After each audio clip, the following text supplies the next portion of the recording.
Graças a Deus, que Deus abençoe a todos em nome do Senhor Jesus Cristo. Que alegria poder chegar aqui para falar do amor do Senhor. Eu espero que você esteja bem, desfrutando das bênçãos do Senhor. Eu desejo para você um domingo e uma semana repleto das bênçãos do Senhor.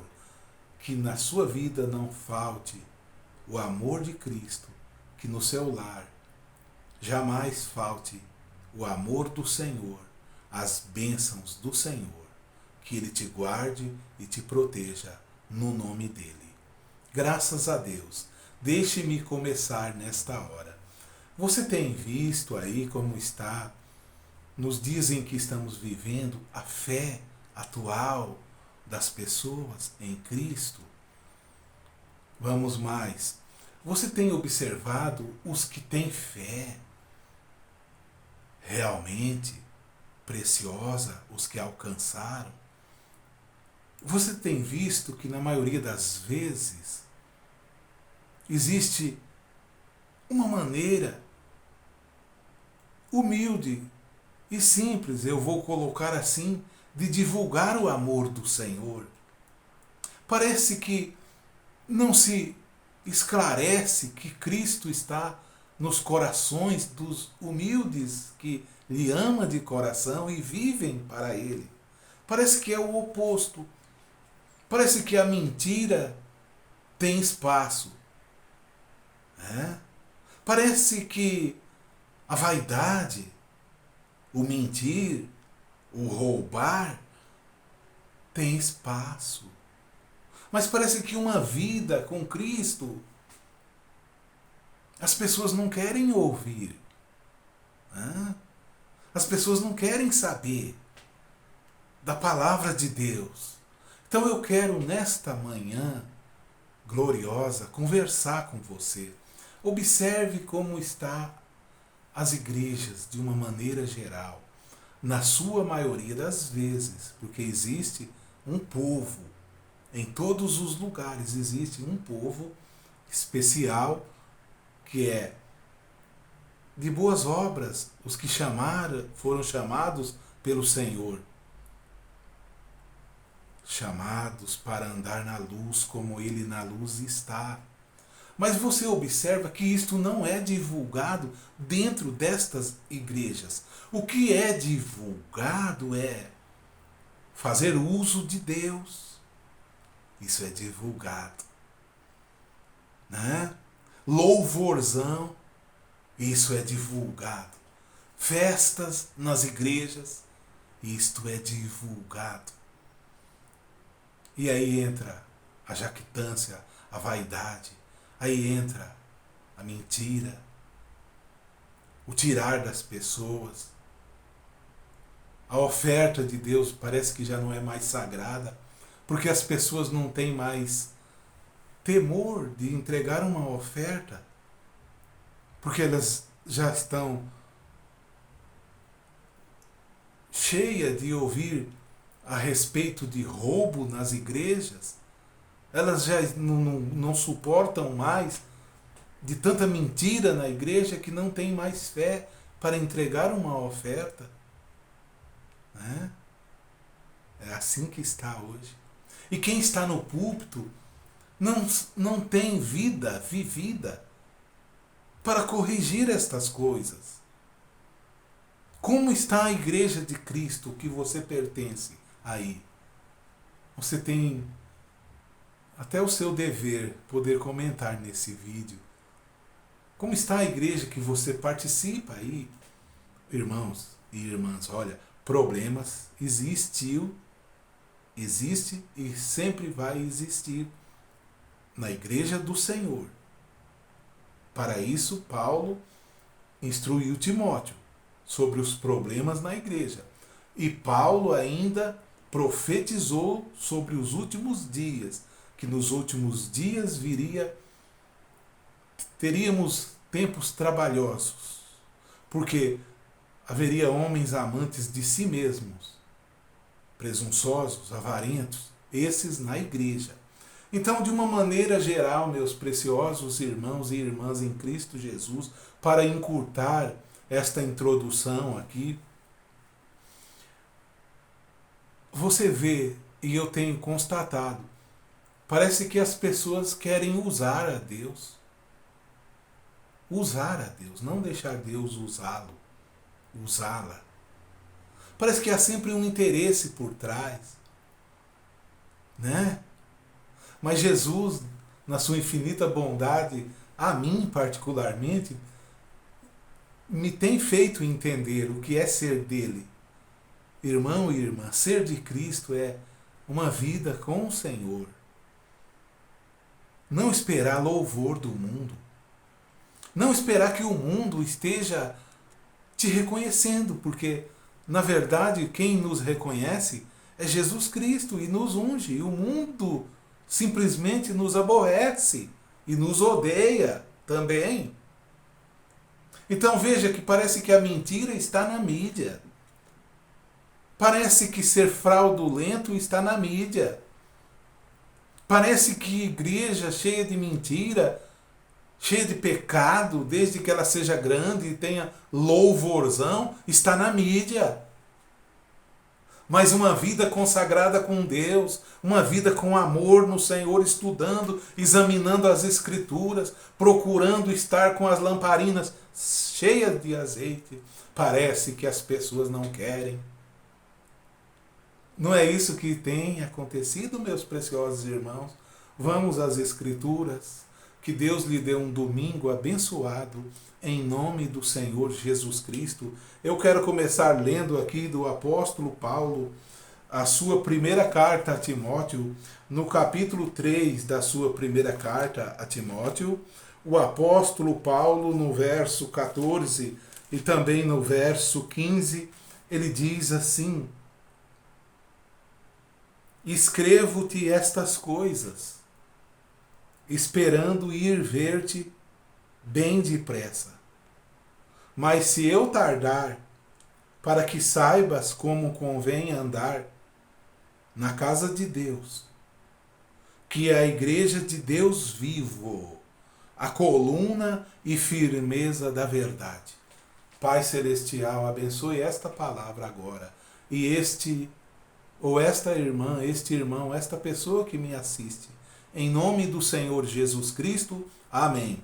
Então Paulo ele escreve 2 cartas a Timóteo, e ele está dizendo que ele estava desejoso de ir logo ver Timóteo, mas por causa do compromisso que ele estava distante, ele não poderia estar agora com ele. Então ele estava escrevendo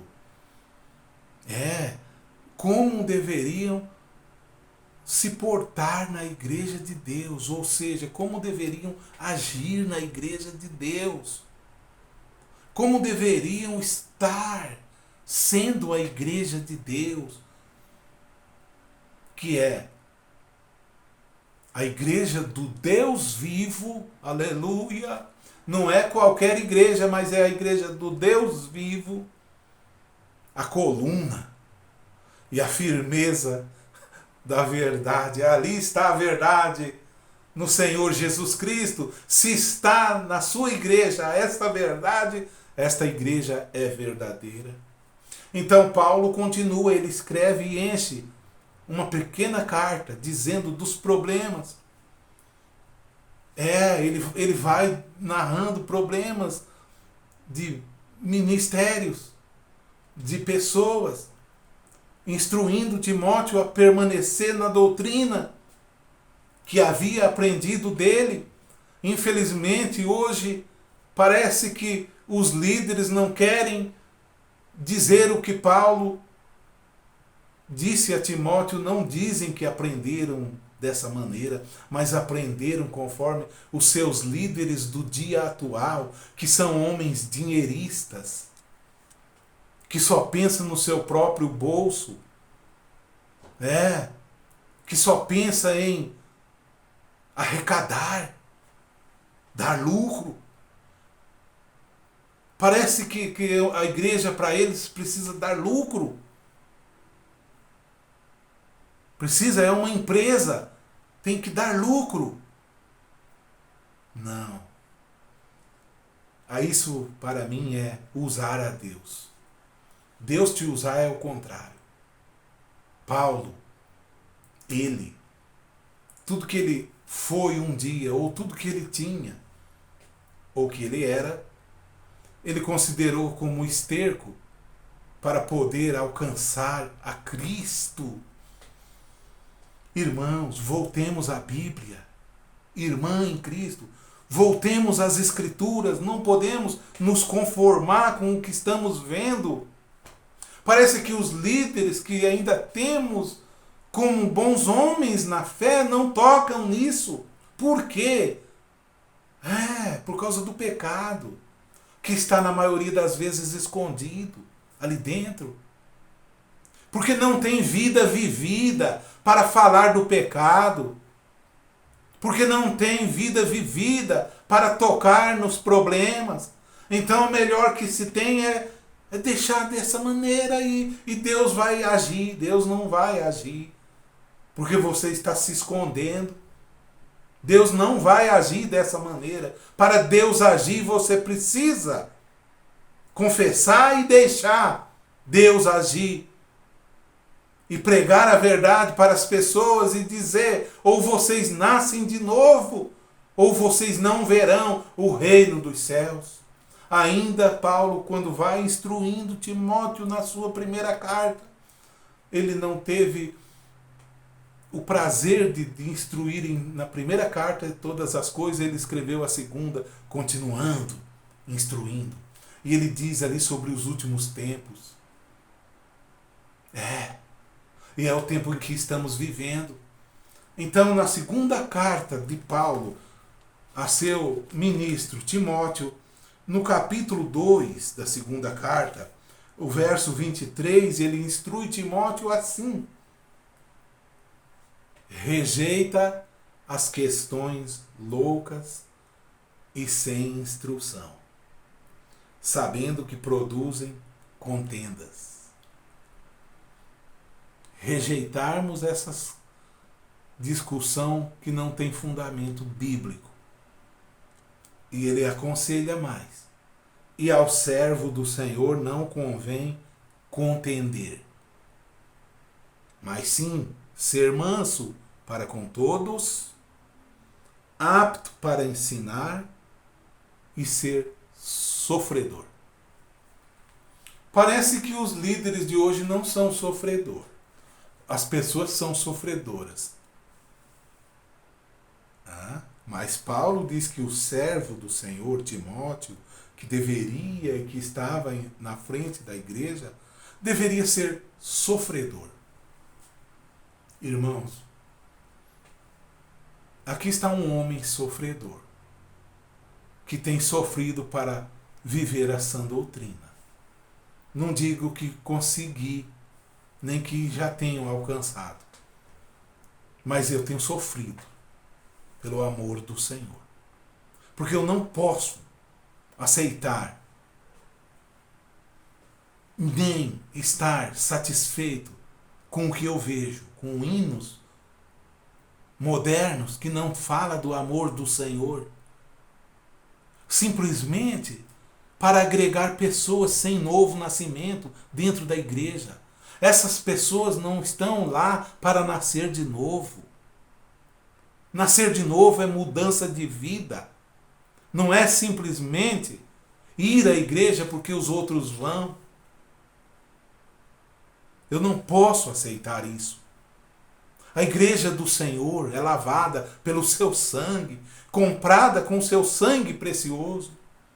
E ela não pode aceitar tal coisa, nem dar louvor à mentira, nem ovacionar o homem, mas louvar somente o Deus vivo e a Ele somente servir. Então o servo do Senhor, sim, deve ser sofredor. Por sofrer a sã doutrina. Paulo continua: instruindo com mansidão os que resistem. Os que resistem, que não querem ser sofredor, devemos instruir com mansidão, a ver se porventura Deus lhes dará arrependimento para conhecerem a verdade. e tornarem a despertar. Desperta-se! Desperta dessa igreja fria e formal, desprendendo-se dos laços do diabo, em que a vontade dele estão presos. Parece que só querem, como eu disse ainda agora, e estou aqui para dizer, usar a Deus. Eu quero gastar o resto do meu tempo nesse tema. Usar a Deus. Eu escolhi e aprendi, desde quando nossa mãe nos levou à igreja, lá em 78, 79, faz muitos anos, quando eu era criança. Eu aprendi que ser crente, naquela época, aprendíamos assim, ser crente é uma vida diferente. Ser crente é nascer de novo. E depois, lendo a Bíblia, eu aprendi que realmente ser cristão é vida nova. Não é simplesmente unir-se, dizer agora eu vou para a igreja também, mas não nasceu de novo. Jesus deseja que você nasça de novo, aceite a sua palavra, viva ela, ame ao Senhor. Tenha fé para ofertar, porque parece, de tanto aumentar a mentira nos púlpitos, as pessoas perderam fé para ofertar na igreja. Porque pensam que os ministros estão lá para roubar. E é isso que a maioria deles estão fazendo. Infelizmente. Quem está ganhando com isso é o inimigo. Quem está ganhando com isso é Satanás. Infelizmente. Mas então eu quero falar um pouco sobre usar a Deus. Nós encontramos diversas passagens no Velho Testamento onde homens se deram mal quando tentaram usar a Deus. E até no Novo Testamento, quando tentaram expulsar demônio em nome de Jesus que Paulo pregava. E os demônios não o respeitaram e pularam neles e pôde mais do que eles. E rasgaram suas roupas e eles precisaram fugir. Irmãos, precisa ter vida com Cristo. Não é simplesmente ter uma grande igreja parede, ser ou pertencer a uma grande igreja parede que Satanás vai te respeitar. Não, ele não está respeitando isso. Ele está lá em cima do púlpito pregando. Ele está lá em cima do púlpito pregando e você que não lê as Escrituras está dizendo amém.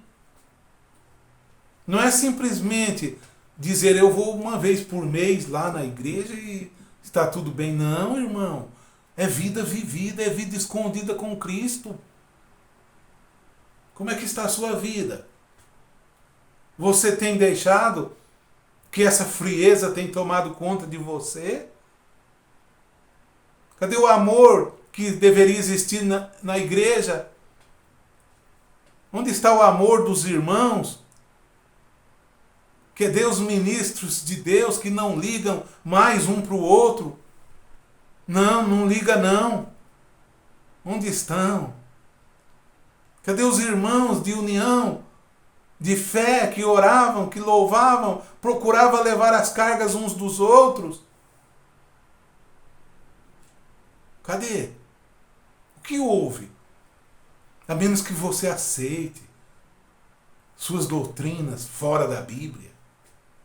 E o crente verdadeiro não está para ser comprado, nem levado por vento de doutrina, mas está para dizer o que a Bíblia diz. E quando você está para dizer e viver e crer no que a Bíblia diz, você é sofredor. Sim, isso é a grande verdade. Eu vou para uma passagem entre tantas quando tentaram usar a Deus e se deram mal.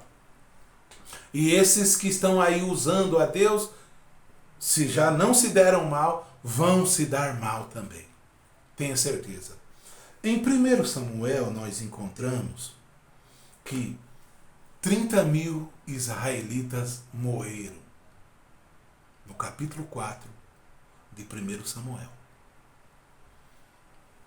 30.000 morreram. Nós encontramos que o sacerdote Eli, o líder da igreja, tinha ali os seus filhos, e 2 ali, Ofni e Finéias, eram os mais terríveis filhos do sacerdote Eli. Eles cometiam as piores barbáries, das quais falaremos depois. E o sacerdote Eli simplesmente passava a mão na cabeça. Quanto pastor, vendo problema dentro da igreja, jovens dá problema, pessoas dando problema, e ele passa simplesmente a mão na cabeça. Porque aquela pessoa sustenta boa parte da igreja. Irmão, se Cristo não nos sustentar, não vai ser o fulano de tal que nos sustenta, não. Não, a mim não é assim. A mim, o meu sustento vem do Senhor, que fez o céu e a terra.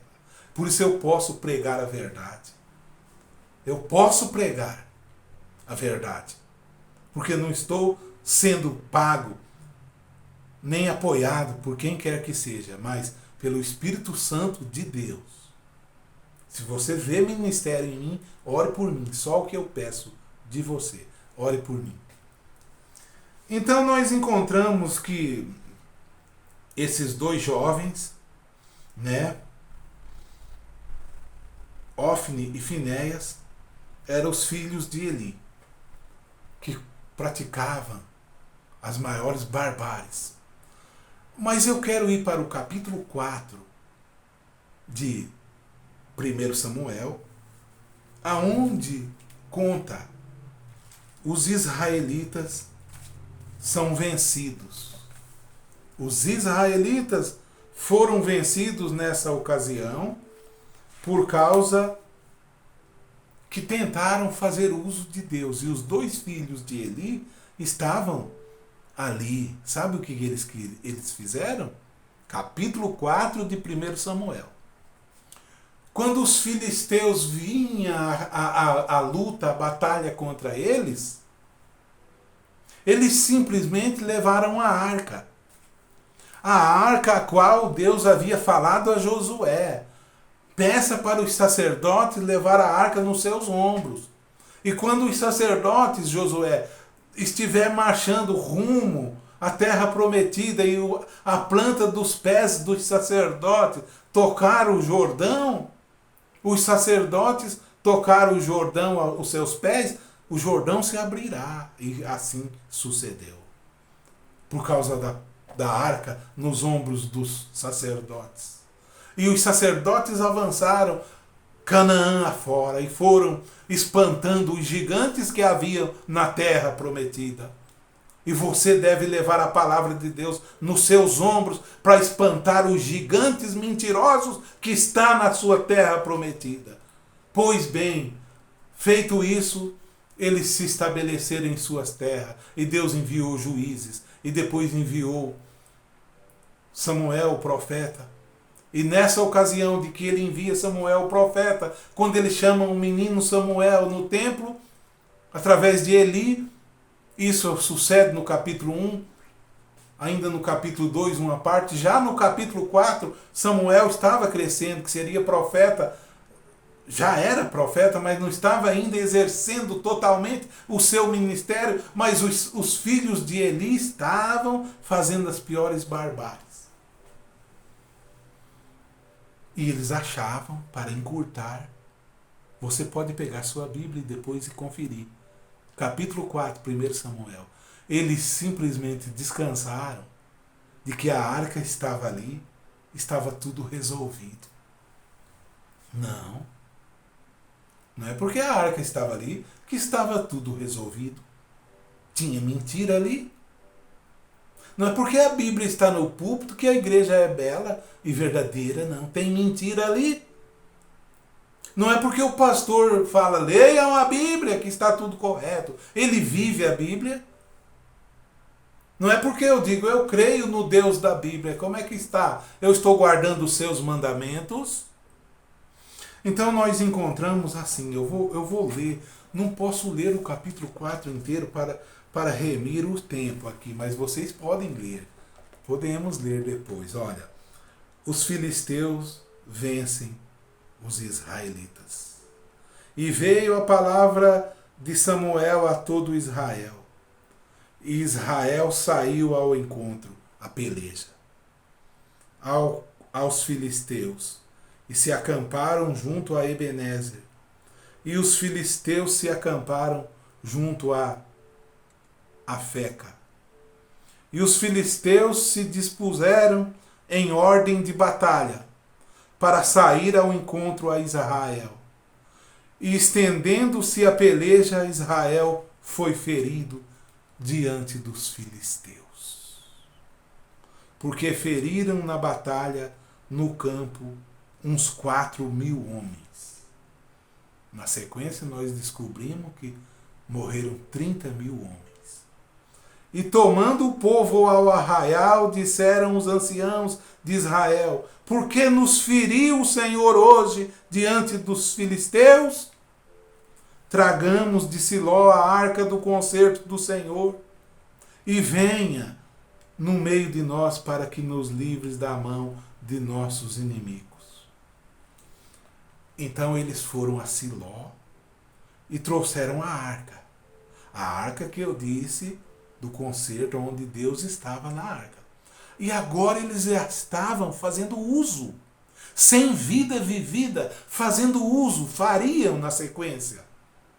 Porque já foram derrotados uma vez, estavam na derrota, agora acha que a arca é tudo. Não, nesse caso aqui, o que poderia mudar a situação era os filhos de Eli saírem de cena, se arrepender e não tocar mais na arca. E não fazer parte de ministério. Deixar de mentir para as pessoas. Ficar exercendo ministério, enganando as pessoas. E então fizeram isso, trouxeram a arca. Oh, meus irmãos, mas foi... Aqui morreram 4.000 no começo, antes da arca vir. Quando a arca veio, que a batalha sucedeu, morreram 30.000. E sabe o que aconteceu? Os filisteus levaram a arca embora. E puseram junto ao Deus deles uma imagem que eles tinham. E começaram a zombar.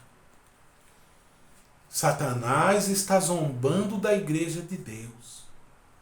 Satanás está zombando porque não vê vida vivida no homem, no líder da igreja. Satanás está rindo da igreja porque não tem vida vivida. Satanás está rindo porque vê e não tem vida vivida e quer repreendê-lo e não tem como, porque é uma presa fácil na mão do inimigo. Eu, para encurtar, vocês leiam o capítulo 4 de 1 Samuel, vocês constatarão como foi a derrota de Israel. Mas vocês verão, agora nós vamos ver, que no capítulo 2 de 1 Samuel, o verso 12 até o 17, fala sobre os filhos de Eli. Os pecados deles. E eram pecados.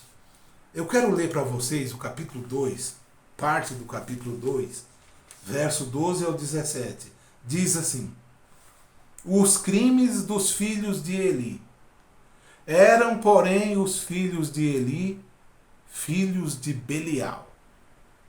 Não conheciam ao Senhor. Eles estavam ali misturados, mas eles não eram filhos do Senhor, eram filhos de Belial. E sustentados por Eli, enganando o povo. Que perigo, irmãos, na igreja. Eu sei que muitos deixaram a fé, porque muitos pastores que não eram nada, eram mentirosos, forjaram ser alguém, e alguém se apoiou neles. Tiveram eles até como um Deus na terra. E quando viu a ruína deles, deixaram a fé. É o que eu estou dizendo, a mentira parece que é mais divulgada. As pessoas têm mais amor num pastor mentiroso do que num pastor verdadeiro. As pessoas pegam mais apreço por uma igreja mentirosa do que por uma igreja verdadeira. E quando a ruína vem, eles simplesmente caem fora e não querem, e começam a falar mal do Deus vivo. Do Deus vivo. E o Deus vivo não tem culpa. Você não examinou as Escrituras. Vamos encerrar. Verso 13 diz, dos crimes dos filhos de Eli, porquanto o costume daqueles sacerdotes com o povo era que, oferecendo a alguém algum sacrifício, o sacerdote Eli, por exemplo, vinha o moço do sacerdote, um dos filhos dele, estando-se cozendo a carne com um garfo de 3 dentes em sua mão, e dava com ele na caldeira ou na panela. Ele pegava o melhor pedaço da carne para ele, sem permissão de Deus. O sacerdote deixava. A melhor parte ficava para ele. E muitos não entregam mais a oferta na igreja, porque diz, vai tudo para o pastor e para os filhos. Então algum pastor que necessita realmente de alguma ajuda, ninguém estende a sua mão, ninguém, porque está cheio de mentira em toda parte. Ah, meus irmãos, o que tem perdido com isso é o próprio Evangelho de Cristo. O próprio Evangelho de Cristo. Lembra que Paulo dizia a Timóteo na leitura passada, como vocês devem se conduzir na igreja de Deus, que é a igreja do Deus vivo, a coluna e a firmeza da verdade. Infelizmente, não é isso que tem como a igreja nos dias de hoje. A igreja de Deus vivo não é essa, nem é firmeza da verdade, coisa nenhuma. Quando na maioria das vezes, se formos analisar, a mentira está ali por trás, camuflada de diversas maneiras. Infelizmente. Infelizmente, meus irmãos. Vamos prosseguir para encerrar. Ainda diz mais, olha, eu anotei para eu não precisar ficar lendo todo o capítulo 2 de 1 Samuel. Vocês lerão o capítulo 4, a derrota dos israelitas e o que fizeram com a arca. E o capítulo 2, os males dos filhos de Eli. Olha, eles eram desonestos. Os filhos de Eli. Está no capítulo 2. Do verso 12 a 17. Eles eram desonestos com os sacrifícios que as pessoas faziam. Quanto líder é desonesto com a oferta que o irmãozinho simples coloca? Sabe o que eles eram mais? Eles roubavam as porções para si mesmos. Quantos ministérios com os seus líderes, seus tesoureiros ali, roubam a oferta para si mesmo? Sim. E sabe mais? No verso 22 ali do capítulo 2,